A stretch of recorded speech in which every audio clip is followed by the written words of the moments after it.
Queridos, Apocalipse, capítulo de número 15 e 16.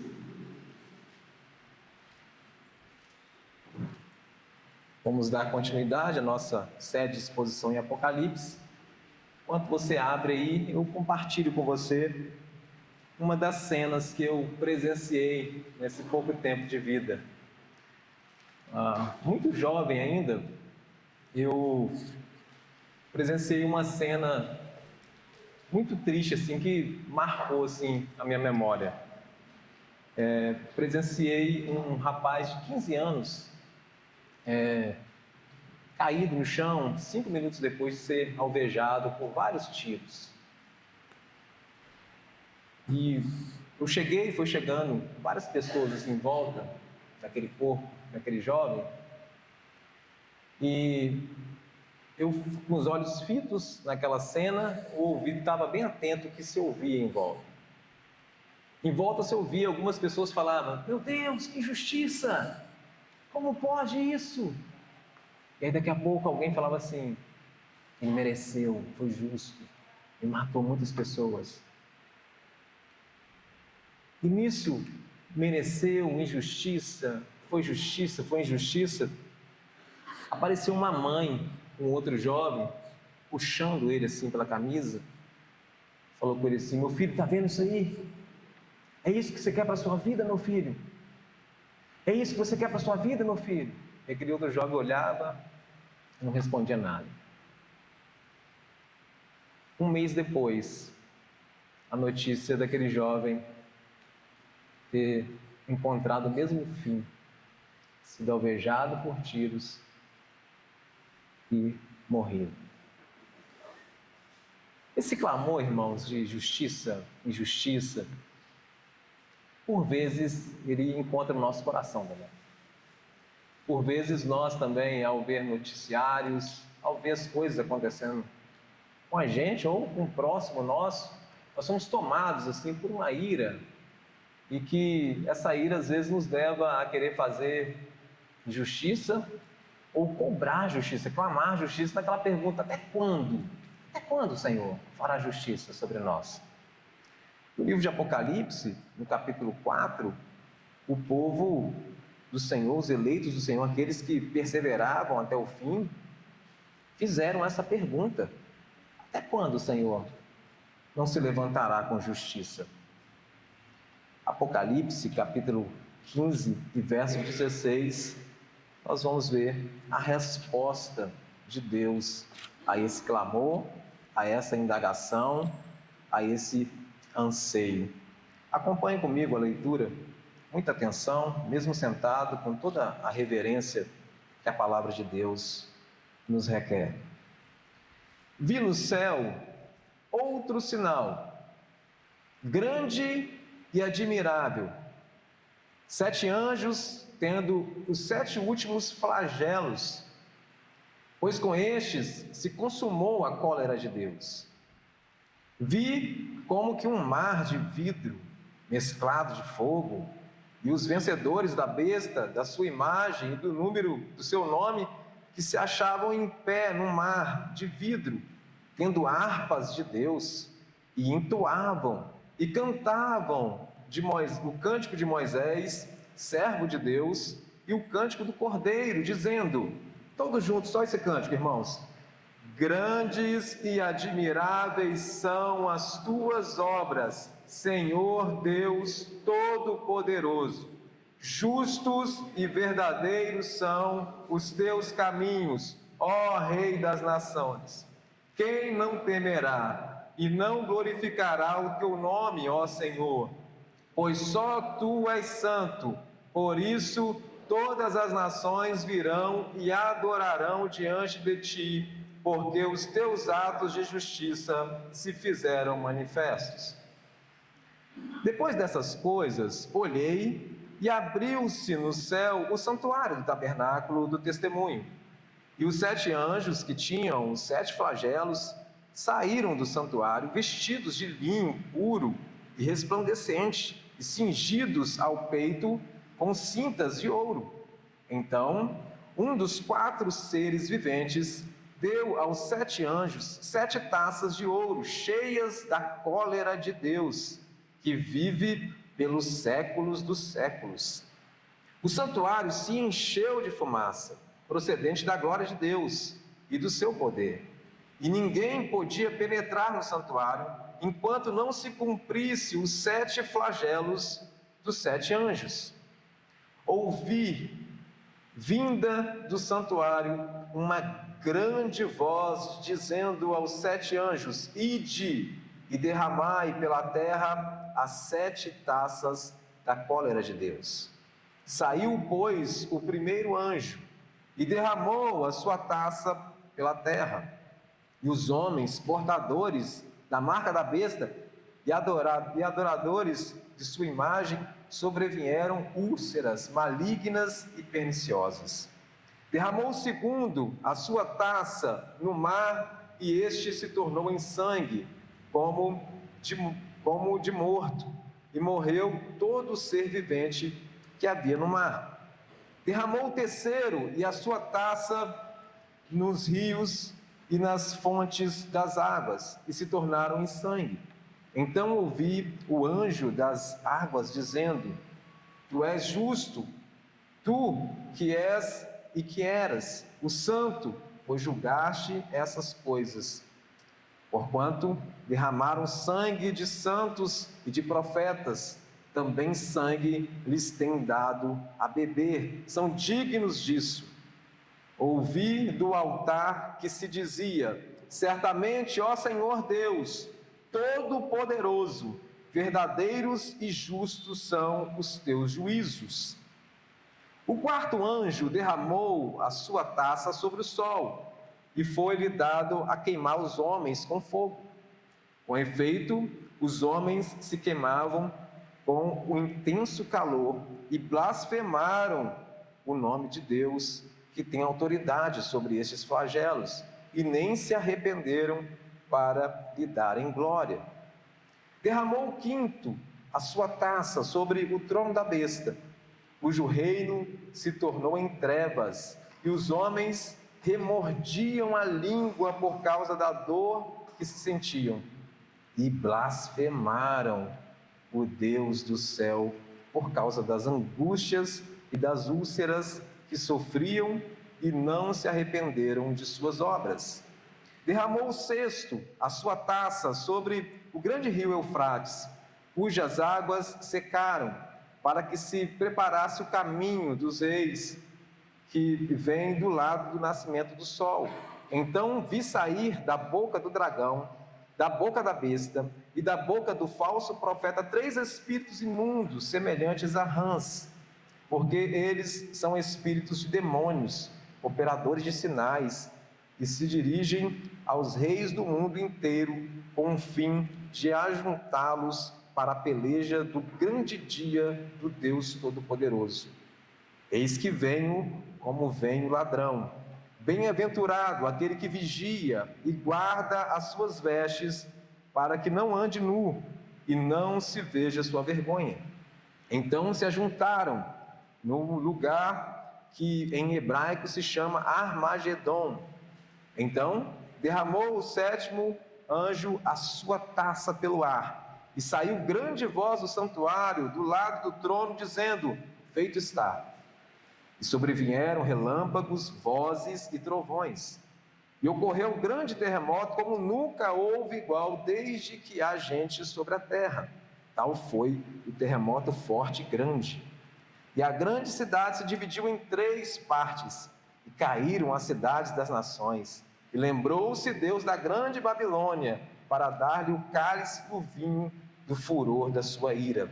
Todas as ilhas fugiram, e os montes não foram achados.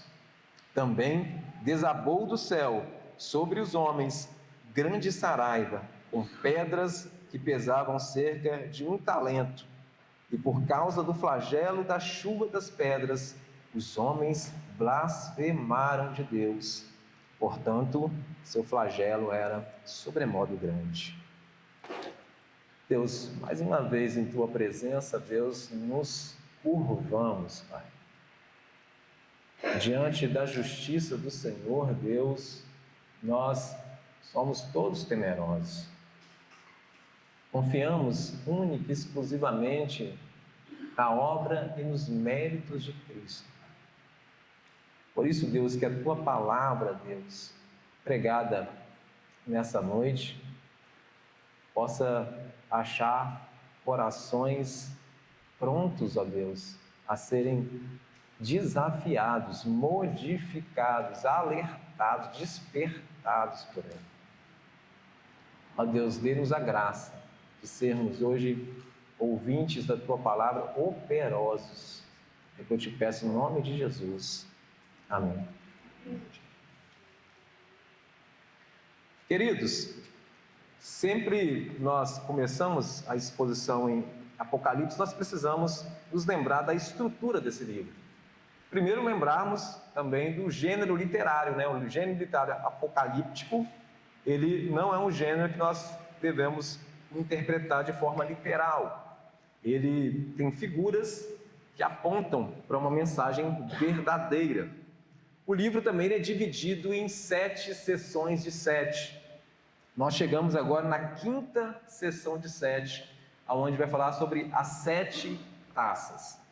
Essa sessão agora, ela faz um paralelo muito grande com a sessão que nós vimos lá das 7 trombetas. Há elementos aqui muito compatíveis com as 7 trombetas. E nós devemos lembrar também que essas 7 histórias, contadas de formas diferentes, são paralelas, porém são progressivas. Na medida que elas vão sendo contadas, elas vão se atenuando, elas vão ficando com tons de mais gravidade. Então, a grande diferença entre essa sessão das 7 taças para a sessão das 7 trombetas é que nas 7 trombetas há um aspecto de alerta, há um aspecto de chamada, há um aspecto de um alerta com possibilidades. Essa sessão das 7 taças há um aspecto de consumação. Aqui, o juízo de Deus vem de forma completa. Aqui agora já não há mais oportunidades. Aqui nós vemos o juízo de Deus sendo feito. Lembrando que essa história ela é contada entre a primeira e a segunda vinda de Jesus. Quando nós chegarmos aqui nas 7 taças, nós vamos perceber que as 5 primeiras taças, elas estão aí ainda nesse intervalo entre a primeira e a segunda vinda de Jesus. As 2 últimas taças, elas encontram o dia final ali mesmo do grande juízo do Senhor. Mas, diante, irmãos, do juízo, ou da justiça do Cordeiro, aonde está a resposta para aquelas indagações? Até quando? Até quando? Até quando? Hoje nós vamos perceber como que se enquadra as 2 esferas de povos existentes. E só existe 2 possibilidades: é os crentes e os não crentes, é os eleitos de Deus e os não eleitos, é os selados pelo Espírito Santo e os selados pelo sinal da besta. Não há uma terceira via, não há neutralidade. Ou somos filhos de Deus, alcançados pela graça, ou somos oriundos de Satanás e destinados à perdição.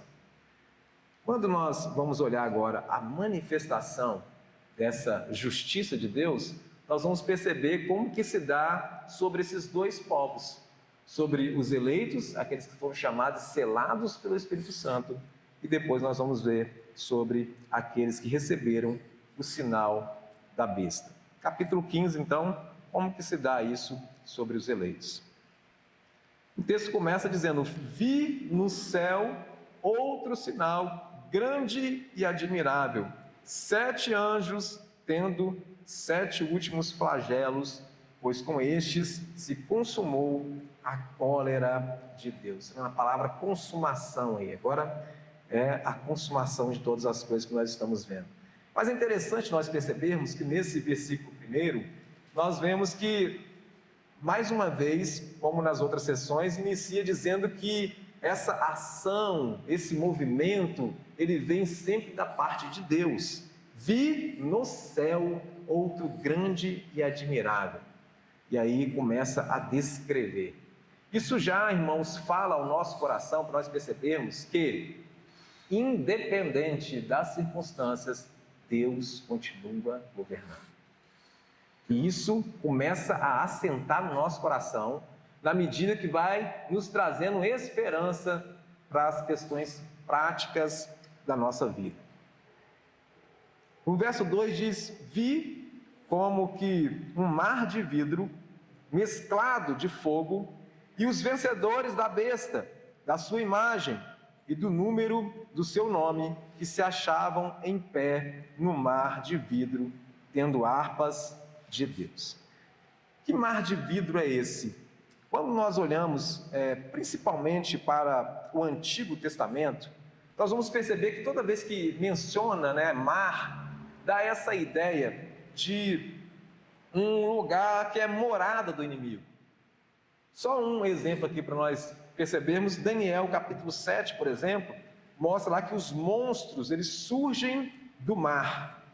No próprio livro de Apocalipse, aqui capítulo 13, diz que uma das bestas, ela emerge desse mar, No capítulo 21 de Apocalipse, quando começa a descrever o novo céu e a nova terra, diz que lá não terá mais mar, quando tudo estiver consumado. Então, tem esse aspecto. Quando nós olhamos, por exemplo, voltando lá em Daniel, a besta lá que sai do mar, ela é julgada num rio de fogo. No Apocalipse, Cristo venceu e julgou o diabo no rio de fogo, também no capítulo 13. Então, esse mar de fogo, para o próprio diabo, ele é o mar da sua condenação. Mas esse mar, ele traz essa questão também de algo revolto, de algo agitado, dos intempéries da vida, das tribulações, que nós passamos aqui. E quando nós olhamos agora, falando desse mar, que para nós tem esse aspecto de tribulação, de coisas saindo fora do lugar, de coisas se movendo e saindo do nosso controle, trazendo ameaça de pânico para nós, nós vemos o mar congelado. E olha que interessante, e esse mar, irmãos, de vidro, ele está diante do Senhor. Esse mar de vidro, ele está num lugar preservado. Esse mar de vidro, aonde estão aqueles que não receberam o sinal da besta, daqueles que foram selados pelo Espírito Santo, serão imunes do juízo final de Deus. Onde você está, hein? Qual dentre esses povos, qual é o selo que hoje marca a sua vida? Se de fato você tem essa convicção que é um selado pelo Espírito Santo, você está dentro dessa multidão aqui, de pé, de frente para esse mar congelado, livre do grande juízo final de Deus. Mas olha só, aqui nós percebemos um aspecto interessante. Porque como que descreve esse povo aqui? Esse povo é descrito como os vencedores da besta. Aqueles que não se prostraram diante da besta, aqueles que não entregaram o coração à idolatria, daqueles que não voluntariamente se moldaram a esse sistema de oposição a Deus. Mas, para que isso aconteça, irmãos, o sofrimento é inevitável. Todos aqueles que resistiram essa influência da besta, essa influência desse sistema anticristão, eles passam por sofrimento nessa vida. Você já sofreu pelo nome de Cristo? Às vezes a gente olha os países perseguidos, e pensamos que está tão longe de nós, Mas às vezes, irmãos, ideologias, filosofias, todo esse sistema que às vezes nós chegamos no local fora aqui das quatro paredes, é onde nós nos sentimos intimidados em dizer qual é a nossa identidade, em se apresentar como estes que não receberam o sinal da besta. E esses que receberam esse sofrimento ao longo da história, agora está de pé diante desse mar congelada, e como um vidro ali parado, e são apresentados aqui como vencedores. Nesse processo, antes de chegarem até aqui, passaram por muitas humilhações, passaram por muitas perseguições, passaram por muitas chacotas. E não foi poucas vezes que esse povo derramou lágrimas, que esse povo sentiu dores terríveis, que esse povo aqui teve prejuízo aí ao longo dessa vida. O que isso pode nos encorajar, irmãos, neste momento? Pode nos encorajar a nós fugirmos da síndrome de Asaf. Quem lembra aqui da síndrome de Asaf?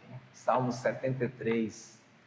Quando olhava para esses selados pela besta, Asaf diz que quase resvalou os pés.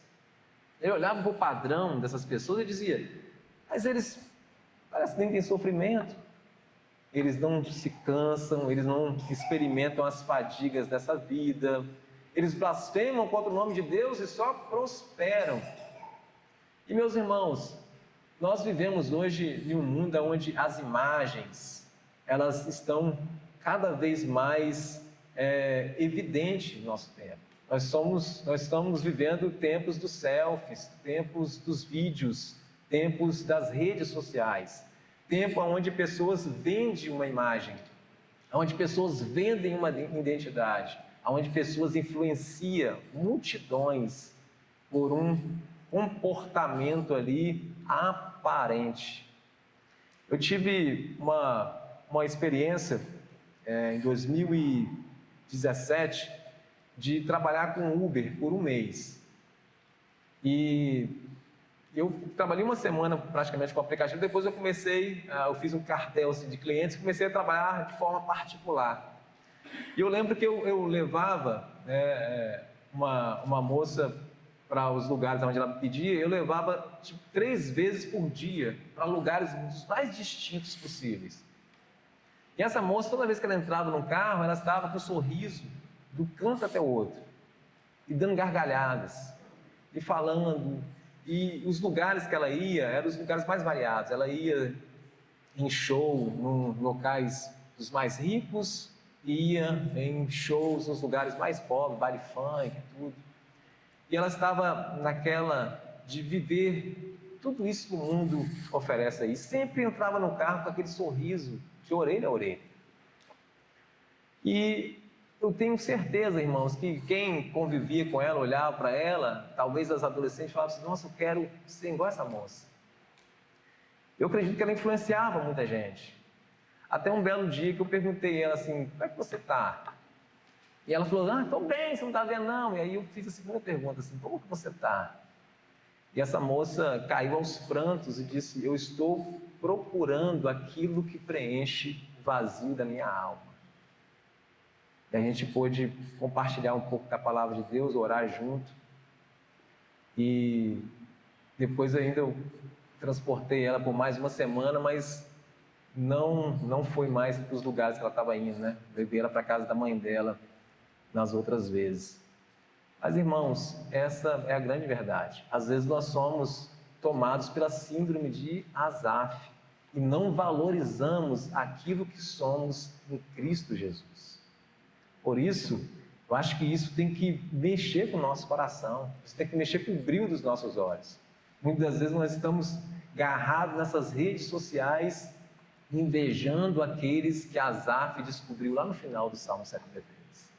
Que o caminho desses blasfemos é um caminho escorregadio e que vai para a grande destruição.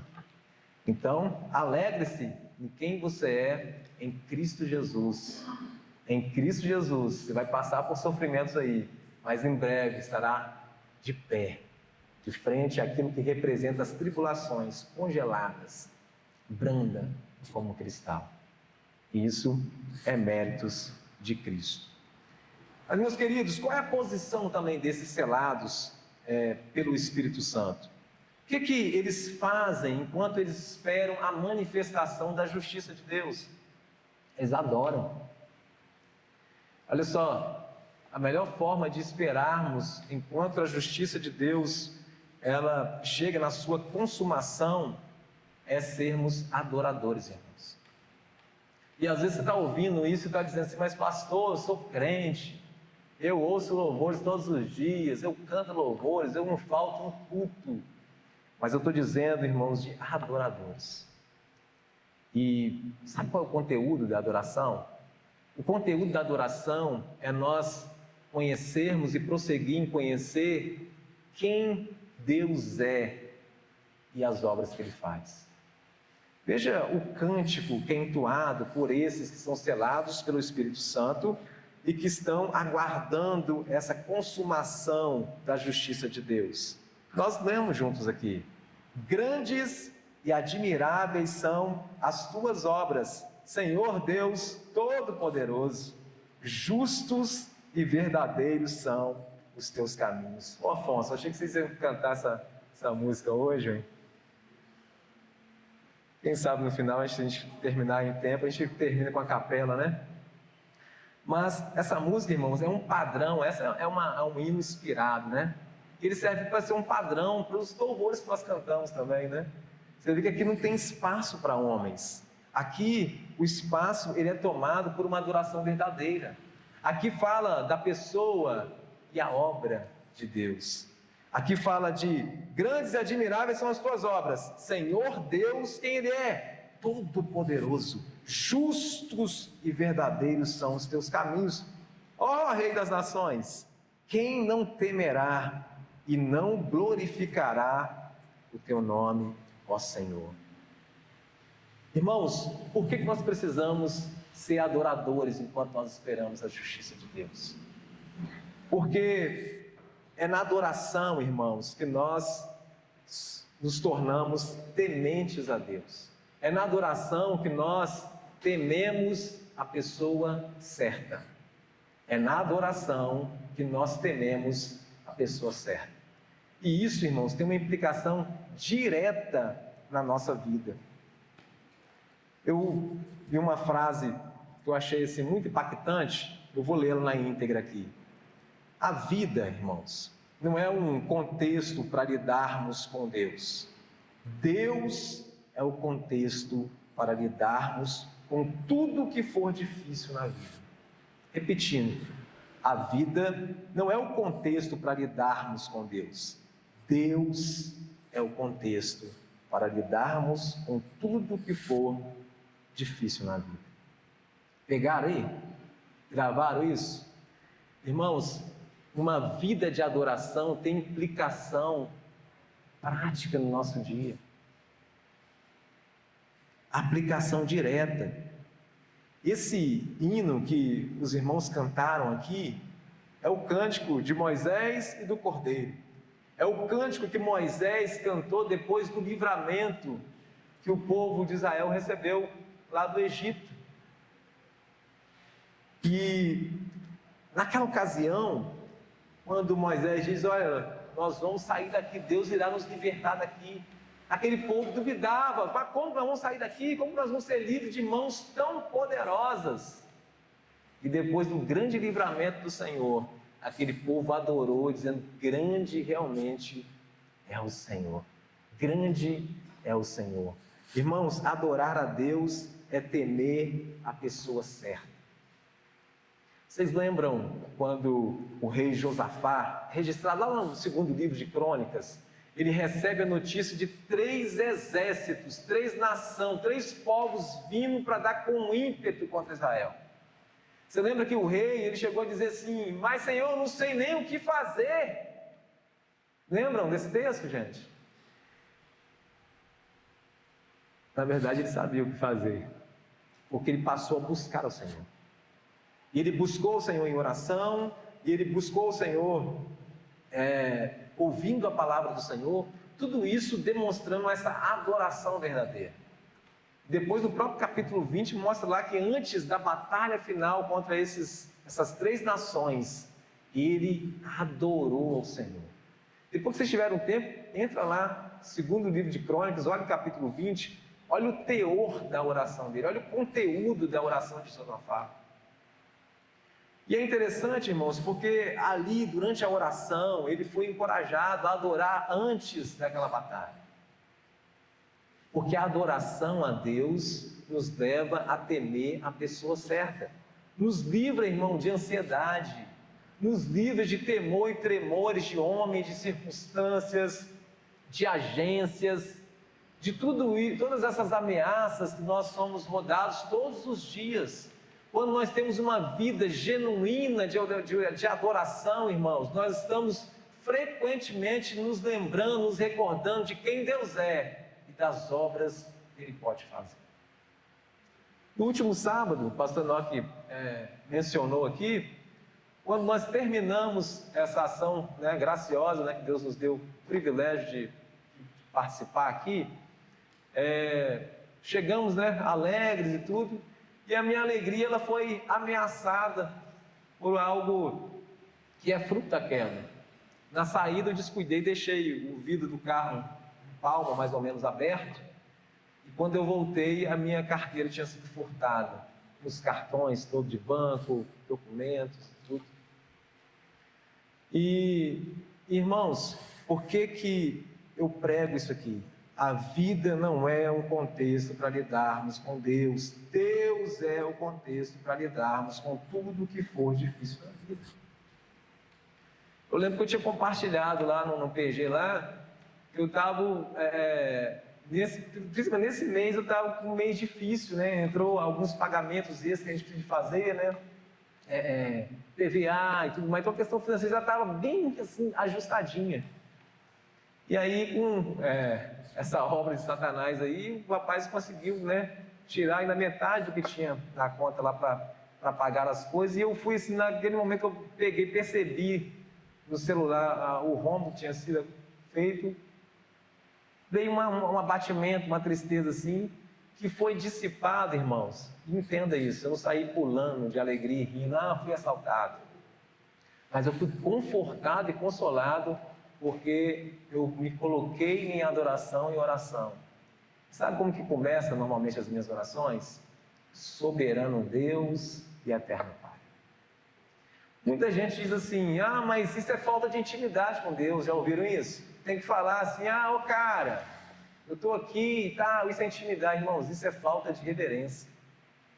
Todas as orações que nós vemos registradas nas Escrituras, há uma reverência. O Senhor Jesus, quando nos ensina a orar, nos ensina, Pai nosso que estás nos céus, santificado seja o teu nome. E eu comecei a oração falando assim, soberano Deus e eterno Pai. E comecei a colocar a situação diante dele. Só do fato, irmão, de eu ser lembrado que Deus é soberano, confortou meu coração. E é um Pai eterno que cuida, que é providente. Para que eu vou ser assaltado por preocupações de boletos que vão ser lançados ainda? Se dia após dia eu experimento a providência de Deus. Irmãos, isso é para nós. Nós temos essa bênção diária, irmãos. Essa bênção, irmão, de sermos verdadeiros adoradores, nos leva a temer a pessoa certa. Para de ficar sofrendo com o futuro, para de ficar se assustando com essas ameaças externas. Olha para Deus como um verdadeiro adorador. Contempla quem Ele é. Olha as obras que Ele faz. Isso, irmãos, nos livra de tristezas e doenças psicológicas. Sabiam? Essa graça nós podemos experimentar, irmãos. Isso está disponível para nós. Verdadeiros adoradores temem a pessoa certa, temem ao Senhor. Ser verdadeiro adorador também nos ajuda na nossa missão. Mas como isso? Como ser um verdadeiro adorador pode nos ajudar na nossa missão? O John Piper, ele comentando no livro Alegra-se os Povos, ele diz o seguinte: adoração é tanto a meta quanto o combustível da missão. O que ele quer dizer com isso? A adoração é tanto a meta, por quê? Porque no final das contas, irmãos, nós queremos todos aqueles que nós pregamos a palavra estar reunido no final do dia em torno do Cordeiro de Deus adorando. Você tem esse desejo? E ela também é o combustível para a nossa missão. Por quê? Nós só podemos recomendar aquilo que verdadeiramente nós amamos. Por isso, os mais enganjados na missão são aqueles que mais amam a Deus. De vez em quando, algumas pessoas me indicam alguns filmes. E raramente eu tenho tempo para assistir um filme. Quando eu separo um tempo para isso, eu separo e atendo a indicação daquele que fala assim: pastor, assiste esse filme. Esse filme mexeu comigo. Esse filme me levou a uma reflexão. Já te indicaram filmes assim? E na primeira oportunidade eu vou lá e digo. É você falar assim: não, pastor, um filme tal, se você quiser ver lá, deixa eu ver, tá? Não tive a oportunidade de ir lá ver, não. Irmãos, na medida que nós amamos a Deus, nós vamos querer ver isso aqui se cumprir, olha. Olha o parte B do verso de número 4. Pois só tu és santo, por isso todas as nações virão e adorarão diante de ti, porque os teus atos de justiça se fizeram manifestos. Se eu adoro a Deus verdadeiramente, se eu amo o Senhor, se eu amo quem Ele é e as obras que Ele faz, é inevitável eu não querer compartilhar isso. É inevitável eu não querer indicar isso. É inevitável eu não querer ver essas obras cada vez mais manifestas. A adoração, irmãos, ela é eterna. Nossa missão ela é temporária, até Cristo voltar. Depois disso, nós não precisaremos mais pregar o Evangelho. Mas nós pregamos o Evangelho, municiado pelo combustível de uma adoração verdadeira. Se você hoje, de fato, irmãos, vou falar uma palavra, vou até baixar o tom aqui, para que você considere isso. Se hoje você não tem motivação para compartilhar quem Deus é e as obras que Ele fez na sua vida, você precisa avaliar se de fato você ama esse Deus, você o adora verdadeiramente. A partir do verso 5, irmãos, mostra agora a preparação da consumação da justiça de Deus. Depois dessas coisas, olhei e abriu-se no céu o santuário do tabernáculo do testemunho. E os 7 anjos que tinham os 7 flagelos saíram do santuário, vestidos de linho, puro e resplandecente, cingidos ao peito com cintas de ouro. O que o texto traz aqui, nesse verso 5, a figura do tabernáculo, depois nós vamos ver no capítulo 16, a figura, lá no verso 1, a figura do santuário, né? Apocalipse está muito arraigado no Antigo Testamento. E aqui mostra, né, esses dois elementos que simbolizam a presença de Deus, né? Que simbolizava a presença de Deus no Antigo Testamento, o tabernáculo e o templo. E o que está mostrando aqui é que depois disso, né, João olhou e viu abrindo-se, né, do céu o santuário do tabernáculo do testemunho.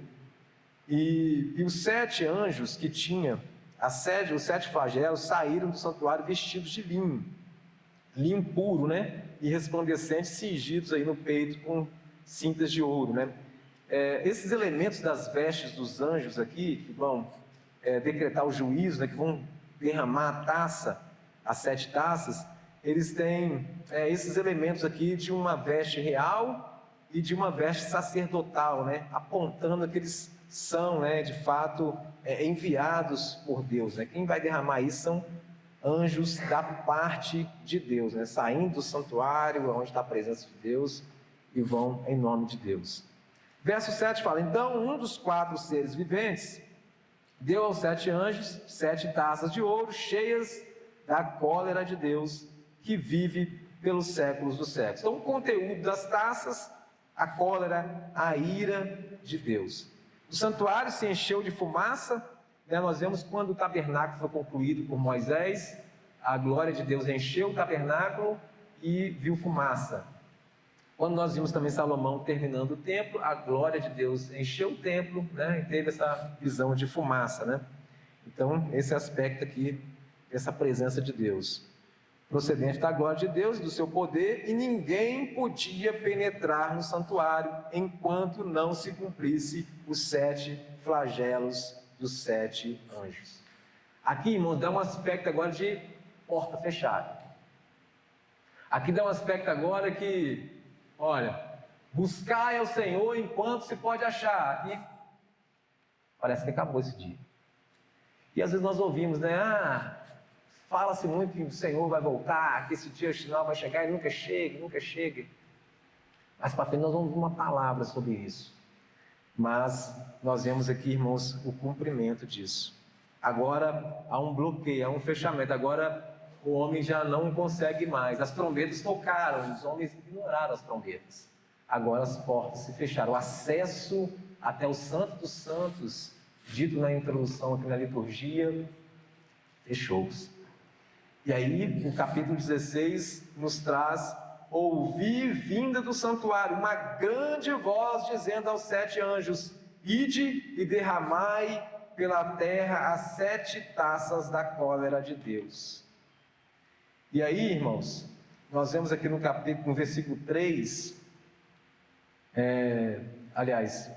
nós vemos aqui no versículo 2, dizendo que saiu, pois, o primeiro anjo e derramou a sua taça pela terra, e quem? Sobre quem? Os homens portadores da marca da besta e adoradores da sua imagem, e sobrevieram úlceras malignas e perniciosas.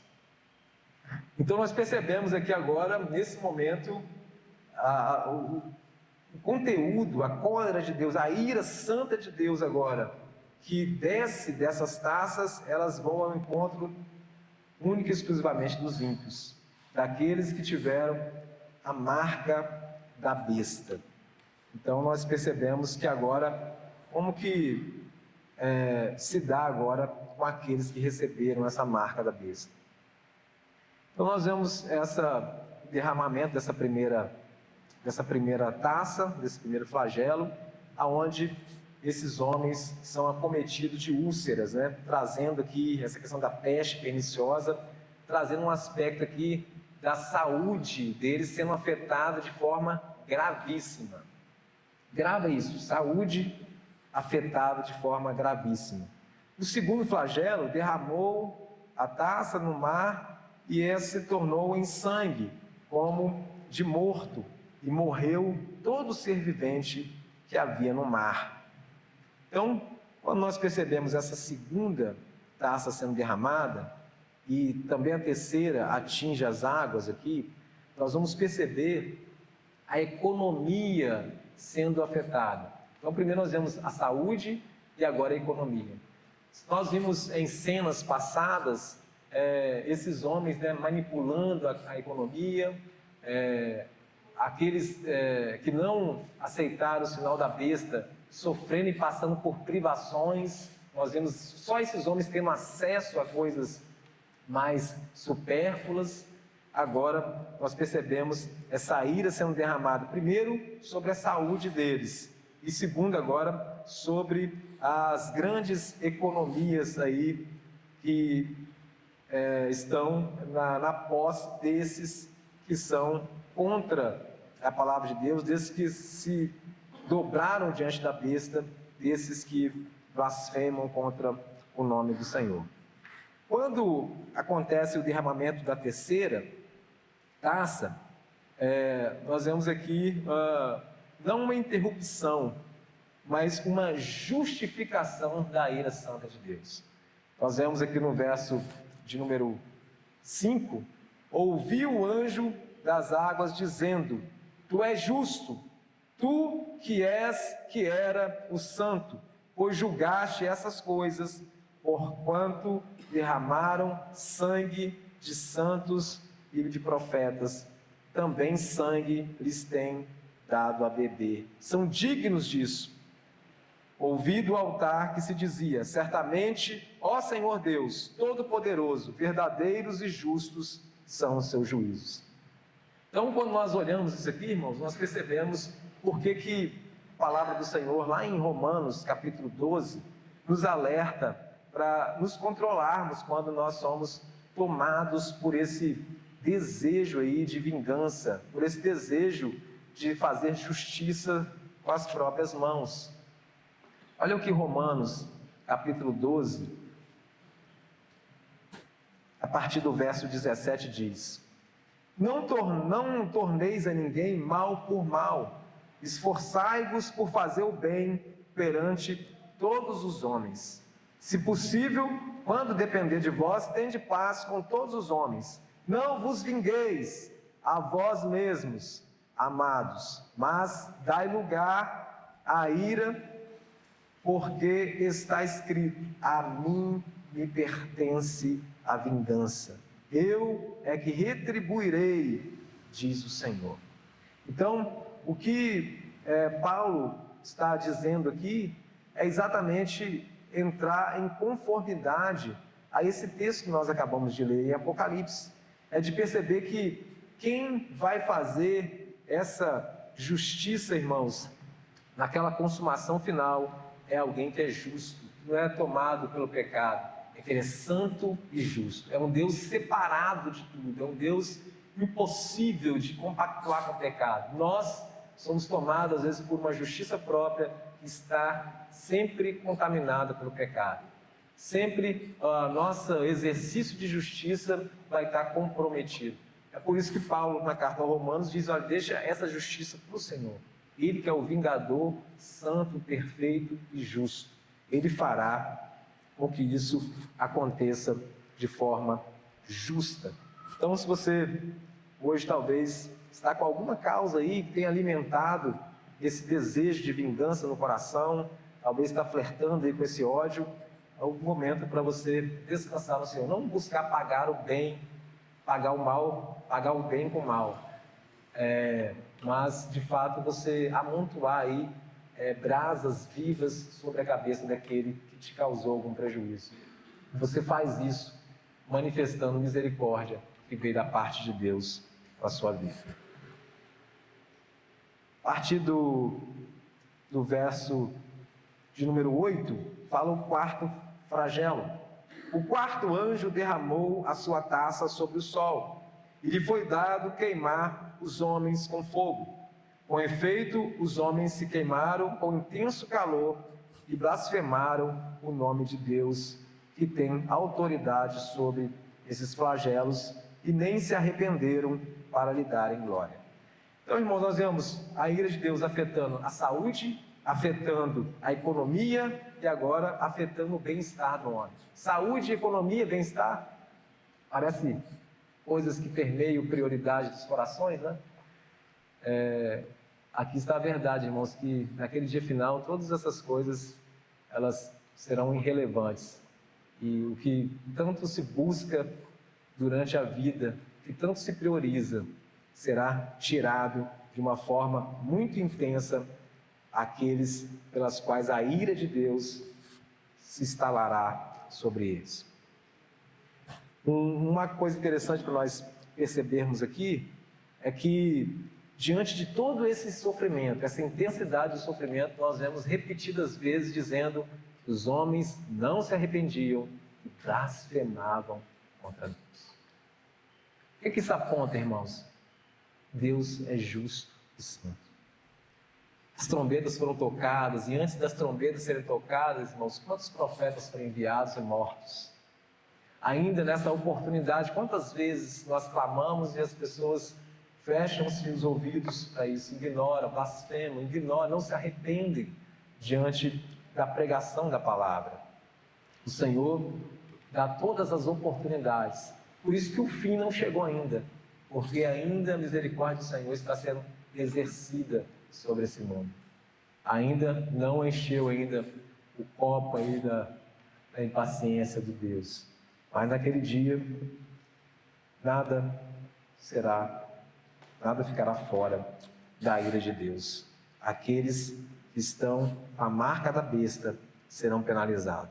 Outra coisa, irmãos, que nós aprendemos com isso Tem uma frasezinha que se perpetua por aí, eu até procurei na Bíblia, já não achei, né?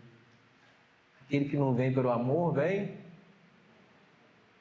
Qual o endereço desse versículo aí? Mas nós vemos, irmãos, na verdade, a obra da salvação, ela é algo exclusivo de Deus. Se não aprover o Senhor, pela ação do Espírito Santo, irmãos, converter o coração, dar uma nova vida, o homem já está entregue à sua condenação. Ele vai poder passar por grandes tribulações, e as tribulações não são redentivas.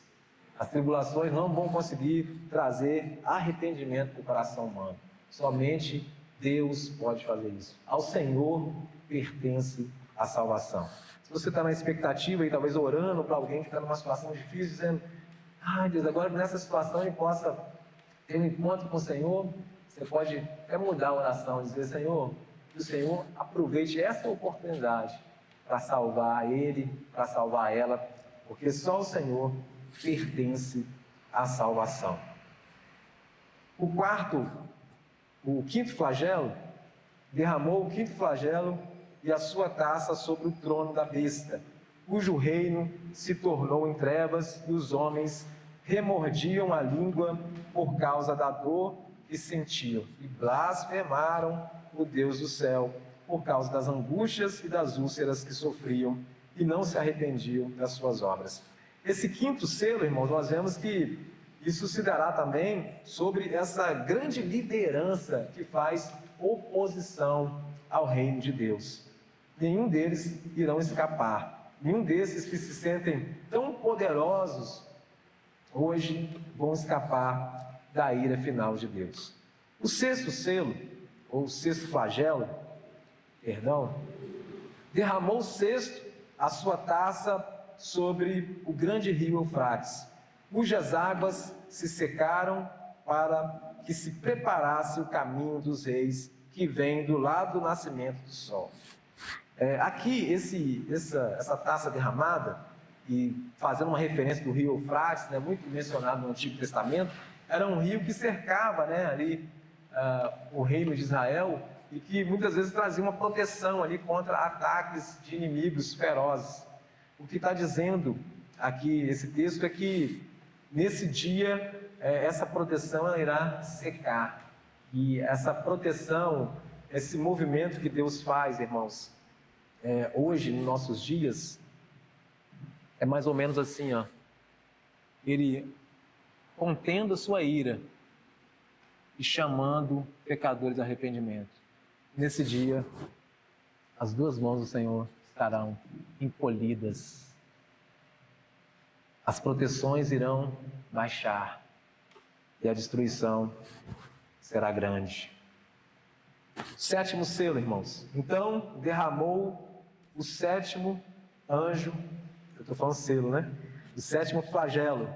Então derramou o sétimo anjo a sua taça pelo ar, e saiu grande voz do santuário, do lado do trono, dizendo: feito está. O que te lembra isso, hein? Está consumado. João 19. Se isso veio à sua memória, imagina João que estava aqui vendo essa visão, escrevendo. Ele teve a oportunidade de registrar essa palavra do Senhor. Está consumado. Agora, esse é o dia final. Esse sétimo selo traz agora o final de tudo isso. Depois a descrição de como se dá, né? A grande cidade se dividiu em 3 partes, caiu as cidades e nações, lembrou-se Deus da grande Babilônia. O que termina dizendo é que todas essas nações que trouxeram sofrimento ao povo de Deus ao longo da história serão repartidas, divididas, destruídas, fulminadas. Está consumado. Está consumado. Mas nesse intervalo, nessa descrição do derramamento das taças, eu quero terminar, irmãos, com o versículo de número 15.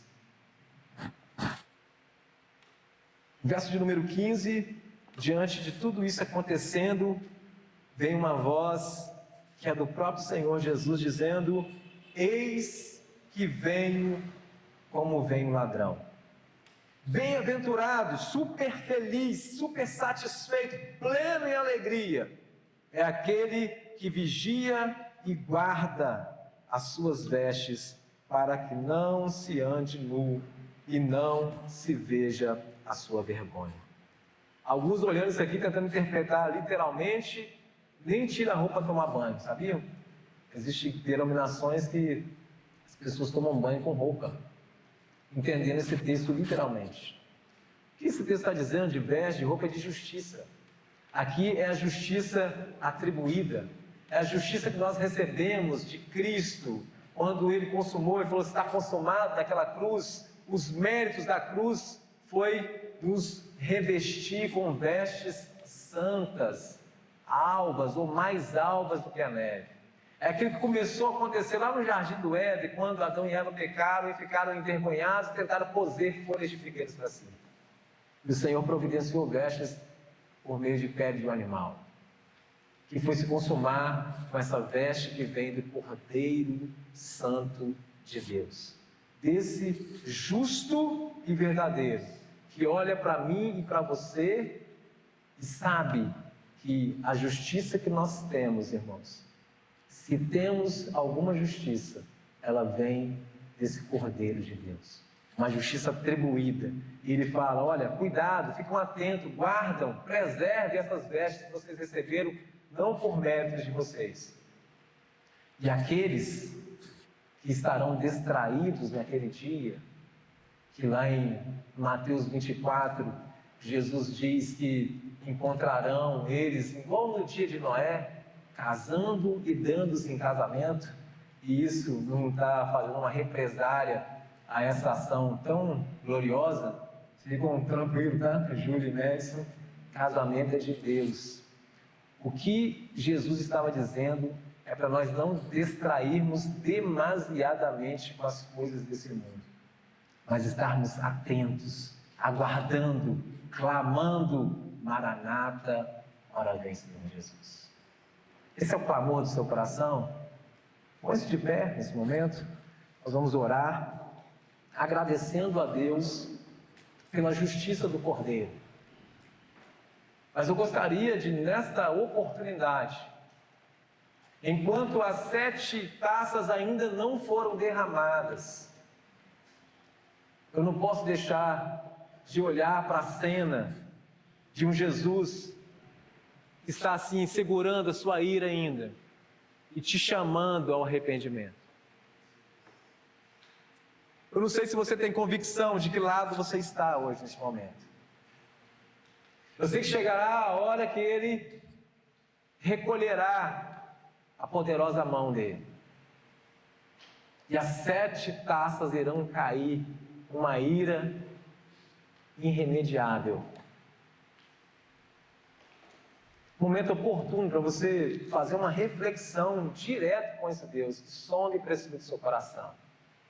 Hoje ainda há lugar de arrependimento. Hoje ainda há lugar para você considerar, abrir seu coração e dizer: Senhor, eu recebo o Senhor como Senhor na minha vida. Eu quero ser selado por esse Espírito Santo. Eu quero experimentar, mesmo passando por tribulações e lutas desse mundo, que serão limitadas. Eu quero estar depois junto com aquela multidão, diante daquilo que representa todas as tribulações congeladas, paradas, o fim dessa tribulação, cantando e exaltando: grandes são as tuas obras, Senhor Todo-Poderoso. Ore, faça sua oração. Eu vou orar aqui agora de forma geral. Ainda há tempo. Ainda há tempo de arrependimento. Deus, glorificamos e exaltamos a santa justiça do Senhor. Se volta e meia o nosso coração é assaltado pela dúvida: será que é justo isso acontecer no final? Nós ouvimos aqui, Deus, que o homem é totalmente responsável pela condenação. O homem blasfemo, entrega a idolatria, faz oposição ao Senhor até o final. E nós clamamos e clamamos ao Senhor por uma intervenção salvífica. Porque se o Senhor não intervir com salvação e graça, se o Senhor não se apresentar para nós de forma salvífica, mudando o nosso coração, tirando esse coração de pedra, transpondo por um coração de carne, um coração pronto a adorar ao Senhor de forma verdadeira, não terá solução. Mas enquanto, ó Deus, as 7 taças do Senhor ainda não são derramadas, que o Senhor possa encontrar corações sinceros agora entregando ao Senhor em arrependimento, porque nós temos a plena convicção de que um verdadeiro arrependimento encontrará verdadeiramente o perdão do Senhor. E que o Senhor possa encontrar corações assim, Pai, aqui nessa noite. E que possamos, ó Deus, em nome de Jesus, celebrar e exaltar ao Senhor como um Cordeiro justo, santo e poderoso. Ó Deus, em nome de Jesus, impulsiona o nosso coração a partir dessa adoração que nós, ó Deus, lançamos, ó Pai, sobre o Senhor. Que isso possa, Deus, de fato, nos condicionar a temer aquele que verdadeiramente merece todo temor. Que nós possamos ser motivados, ó Deus, como combustível para fazer a missão que o Senhor nos confiou nessa terra. Ó Deus, em nome de Jesus, dê essa graça. Ó Deus, não deixe-nos, ó Pai, sair, ó Pai, por essas portas hoje, com insegurança, com indecisão, com falta de convicção, que somos selados pelo Espírito Santo do Senhor. E que a graça maravilhosa do nosso Deus, essa graça que é irresistível, essa graça do Deus Filho que alcança corações arrependidos, que o amor de Deus, nosso Pai, que a comunhão e as ternas consolações do Espírito Santo repouse sobre nós, hoje, e sobre a família de Deus, sobre toda a face da terra, para todo sempre. Amém. Amém. Deus abençoe o seu final de semana. Considere essa palavra do Senhor: eis que venho sem demora. Vamos viver vigilantes, irmãos, guardando e nutrindo uma verdadeira devoção ao Cordeiro de Deus.